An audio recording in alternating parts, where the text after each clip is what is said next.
Welcome back to another technical deep dive here in the debug zone. Today, we're tackling a big question and breaking it down with insights from other users. Hopefully, this clears up some misconceptions and helps you get the answer you need. So, buckle up, stay a little curious, and let's jump right in.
And that's a wrap.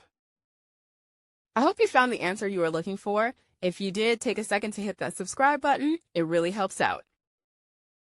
And let me know in the comments which solution worked best for you. See you next time in the debug zone.